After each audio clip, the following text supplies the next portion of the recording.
En sintonía con los estructuralistas latinoamericanos, Marcelo Diamant sostiene que la característica principal de la Argentina es que tiene una estructura productiva desequilibrada. Desequilibrada en los dos grandes sectores de la economía. El sector primario, el agropampeano, goza de ventajas naturales brindadas por la naturaleza, lo que le permite ser muy competitivo a nivel internacional y exportar sus productos a todo el mundo y sin inconvenientes. Si la Argentina fuera únicamente exportador primario, como ciertas economías africanas o países centroamericanos, no habría desequilibrio. Todo sería lo mismo. Argentina sería simplemente un país subdesarrollado. Sin embargo, no somos solo exportadores primarios. Tenemos también una industria con cierto nivel de desarrollo, un desarrollo intermedio. Existen sectores industriales, como el químico, el metalmecánico y el textil, que nacieron al abrigo de la protección de las políticas públicas en el marco del modelo de industrialización sustitutiva de importaciones, pero no llegan a ser tan productivos como en los países desarrollados, ni alcanzan la maduración de aquellos de los países centrales. Cuando se profundiza el grado de desarrollo e industrialización de un país, nuevas tecnologías se incorporan a los procesos productivos. La formación de los trabajadores es cada vez mejor y también mejora la organización de las empresas.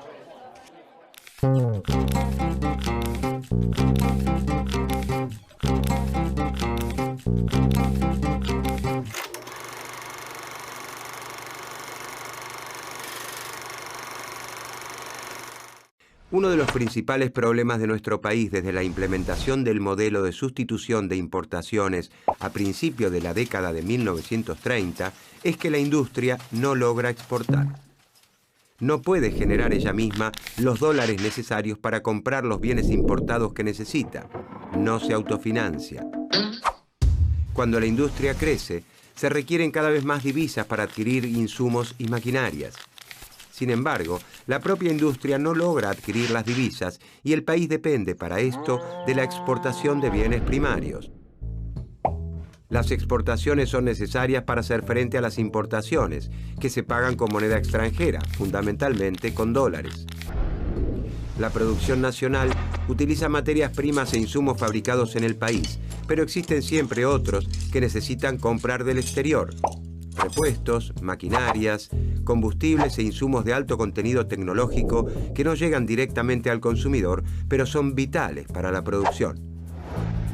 Durante la industrialización sustitutiva de mediados del siglo XX y también en nuestros días, hay quienes afirman que este proceso alejó a la producción de sus ventajas naturales y que por ese motivo la industria nacional tuvo serias dificultades para ser competitiva y exportar. En definitiva, se afirma que el problema de nuestra industria es la ineficiencia.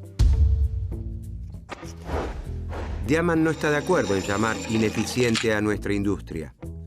Desde luego, no niega los problemas existentes.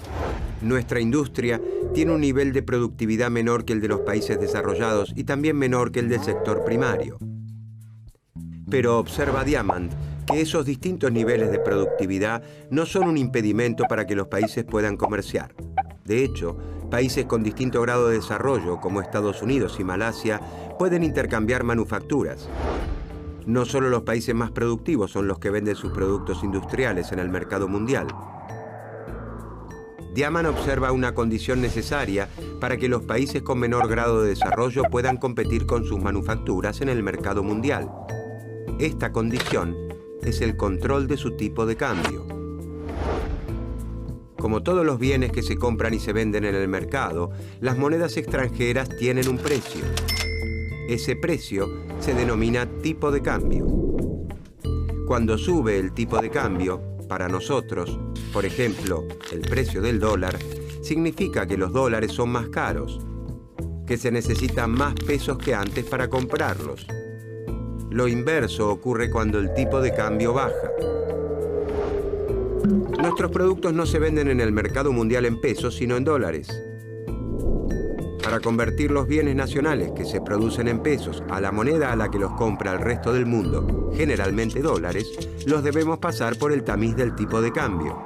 Si el tipo de cambio es bajo, es decir, si el dólar es barato, como ocurría durante la convertibilidad que establecía que un dólar valía un peso, nuestros productos industriales resultan muy caros para el mercado mundial.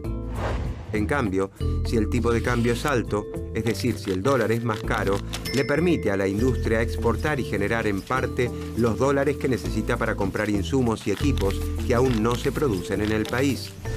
Esto ocurre porque los costos industriales se cubren en pesos y con un tipo de cambio alto, estos costos serían bajos en dólares. Por otro lado, cuando el tipo de cambio es alto, los bienes importados resultan caros en el mercado local y viceversa. Por todo lo anterior, un mismo producto que tiene un mismo precio en el país puede tener distintos precios de exportación de acuerdo al tipo de cambio que establezca el Estado. Si el Estado sostiene un tipo de cambio elevado para la industria, el país se encontrará en condiciones de exportar productos industriales, ya que será competitivo. Además, los productos importados resultarán más caros en el país, por lo que la industria nacional podrá ganar mercado internamente.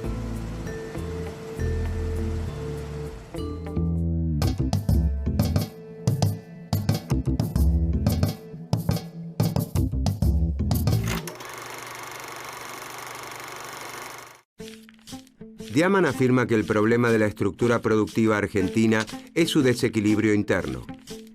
Dado que los dos mayores sectores productivos, la industria y el agro, tienen diferentes niveles de productividad, cada uno de ellos necesita un tipo de cambio diferente. Al sector agropecuario, que cuenta con la fertilidad desmesurada de la pampa, le alcanza con un dólar barato o tipo de cambio bajo para ser competitivo internacionalmente, ya que aún con costos altos sigue teniendo niveles de productividad difíciles de superar en el mundo. La industria manufacturera, en cambio, necesita subsistir en un país en el que el dólar resulte costoso, un tipo de cambio alto, lo cual le permite competir tanto en el interior como en el resto del mundo. Diamant dice que históricamente el Estado argentino fija el tipo de cambio teniendo en cuenta los intereses del sector privilegiado de la economía, el agropampeano. De esta manera, al sector industrial no le queda margen para exportar y por eso la industria no puede autofinanciarse. A lo largo del proceso de industrialización sustitutiva, la economía argentina atraviesa una serie de crisis originadas en la escasez recurrente de divisas, generalmente dólares, llamadas crisis de balanza de pagos. La escasez se genera cuando el valor de las importaciones destinadas a la industria y el consumo final supera al valor de las exportaciones agropecuarias. Dado que la industria nunca deja de necesitar la importación de maquinarias e insumos para crecer y la producción agropecuaria permanece casi estancada durante décadas, es difícil que los ciclos de crecimiento no terminen en una crisis de balanza de pagos.